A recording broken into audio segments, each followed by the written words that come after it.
วัสดีค่ะกลับมาเจาะลึกเรื่องราวในโลกศิลปะกันอีกครั้งนะคะวันนี้เราจะมาคุยกันถึงภาพ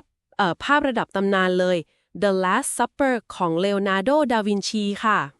ครับเป็นภาพที่เรียกว่าทุกคนต้องเคยเห็นแล้วก็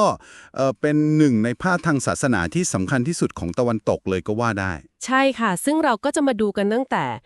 บริบทตอนสร้างภาพเทคนิคสัญลักษณ์ต่างๆคือเจาะลึกกันเลยครับจากข้อมูลที่เรามีเราจะพยายามทำความเข้าใจว่าทำไมภาพนี้ถึงยังทรงพลังมาได้จนถึงทุกวันนี้น่าสนใจมากค่ะงั้นเริ่มกันที่ประวัติก่อนเลยภาพนี้วาดขึ้นที่ไหนเมื่อไหร่คะช่วงปี 1495 ถึง 1498 ครับ ที่มิลานดูคส์ลูโดวิโกสฟอร์ซา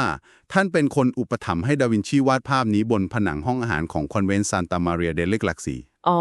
ค่ะเป็นช่วงที่ดาวินชีเองก็กำลังแบบว่าพีคมากๆเลยใช่ไหมคะทำงานหลายด้านถูกต้องครับพลังสร้างสรรค์เขาสูงมาก แล้วก็สนใจเรื่องจิตวิทยามนุษย์มากๆด้วย สังเกตได้จากในภาพนี้เลย แต่จุดสำคัญอีกอย่างคือการทดลองเรื่องเทคนิคของเขาเทคนิคที่ว่านี่คืออะไรคะคือเขาไม่ได้ใช้เทคนิคเฟรสโกหรือตูนเปียกแบบที่นิยมกันในสมัยนั้น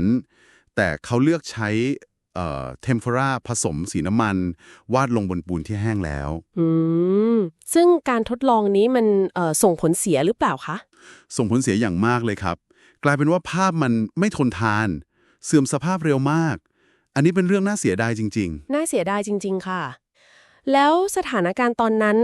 การเมืองในมิลานก็ไม่ค่อยดีด้วยใช่ไหมคะๆใช่ครับมีความวุ่นวายสุดท้ายดุคสฟอร์ซาก็หมดอำนาจดาวินชีเองก็ต้องออกจากมิลานไปหลังจากนั้นไม่นานอืชีวิตก็มีเรื่องราวเยอะเหมือนกันนะคะทีนี้ถ้ามองในแง่ศิลปะภาพนี้คือตัวแทนยุคไฮเรเนซองส์เลยชัดเจนมากครับเป็นตัวอย่างชั้นเยี่ยมเลยคือมีความสมบูรณ์แบบในองค์ประกอบการใช้ทัศนียภาพหรือ perspective ที่แม่นยำมากเหมือนคำนวณมาเลยแล้วก็ผสมกับอารมณ์ความรู้สึกของคนที่ดูสมจริงมากๆด้วยใช่ไหมคะใช่ครับใช่ครับความเป็นธรรมชาติความซับซ้อนทางจิตวิทยาความตึงเครียดในภาคนี่คือลักษณะเด่นของ High Renaissance เลยเป็นการผสมผสานระหว่างเอ่อความแม่นยำแบบวิทยาศาสตร์กับอารมณ์ความรู้สึกที่ลึกซึ้งสุดยอดจริงๆค่ะทีนี้มาถึงเรื่องที่หลายคนสนใจคือสัญลักษณ์ในภาพมีอะไรซ่อนอยู่บ้างคะจุดไหนที่แบบว่าสำคัญมากจุดสำคัญที่สุดจริงๆแล้วคือช่วงเวลาที่ดาวินชีเลือกมาวาดครับเขาไม่ได้วาดตอนกำลังทานอาหารกันเฉยๆแต่เลือกเสี้ยววินาทีที่พระเยซูเพิ่งพูดว่ามีคนหนึ่งในพวกท่านจะทรยศเราๆอ๋อตอนนั้นเลยเหรอคะครับวินาทีนั้นแหละครับที่มันสร้างความปั่นป่วนความตกใจความสงสัยขึ้นมาในหมู่สาวกดาวินชีเลยได้โชว์ฝีมือในการวาดปฏิกิริยาที่แตกต่างกันของแต่ละคนออกมาเหมือนหยุดภาพไว้ตอนที่อารมณ์มันเข้มข้นที่สุดเลยนะคะแล้วการจัดวางตำแหน่งตัวละครล่ะคะมีความหมายอะไรไหมมีครับ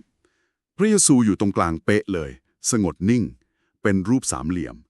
ซึ่งก็สื่อถึงตรีเอกานุภาพได้แล้วก็มีแสงจากหน้าต่างด้านหลังช่วยขับให้เด่นขึ้นไปอีกแล้วสาวกล่ะคะสาวกเนี่ยเขาจัดเป็นกลุ่มครับกลุ่มละ3คนสังเกตดูได้ทั้งหมด4กลุ่มก็สะท้อนตรีเอกานุภาพอีกเหมือนกัน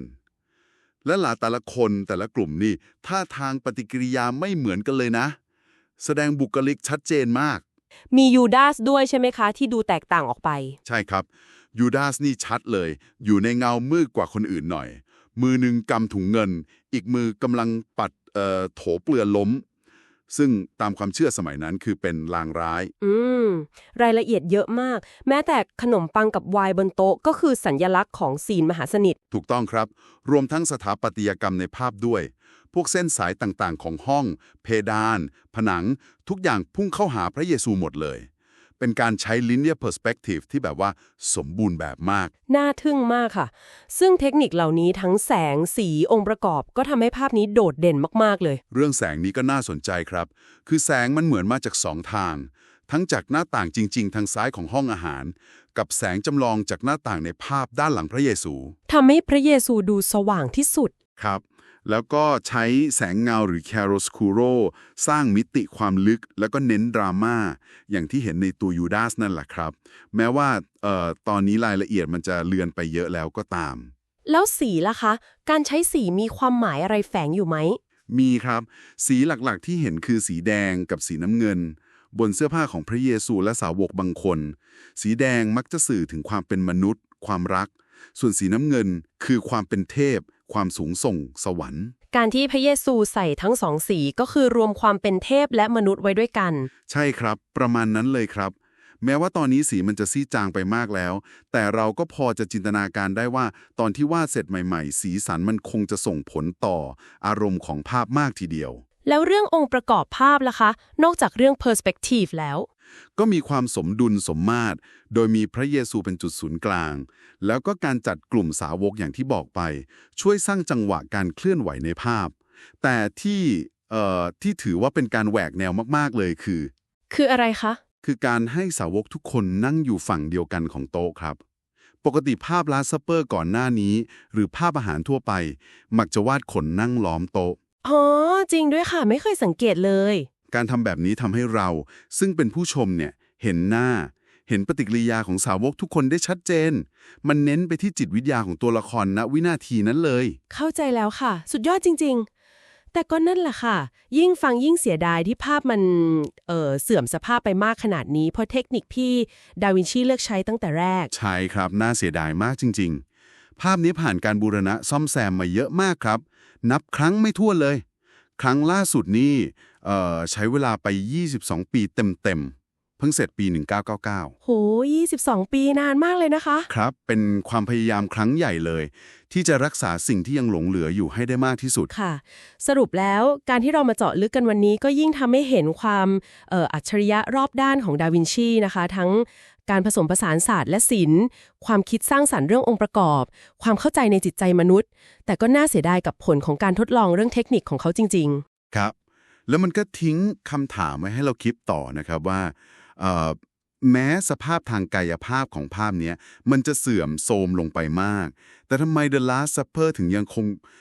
ทรงอิทธิพลมีพลังดึงดูดใจคนได้มากมายขนาดนี้ ผ่านมา 500 กว่าปีแล้ว ๆ นั่นสิคะ บางทีความเปราะบางของตัวงานศิลปะที่เป็นวัตถุ อาจจะยิ่งขับเน้นให้เห็นถึงพลังของแนวคิดหรือสารที่ศิลปินต้องการจะสื่อ ซึ่งมันอาจจะยั่งยืนกว่าตัวผลงานเองก็เป็นได้นะครับ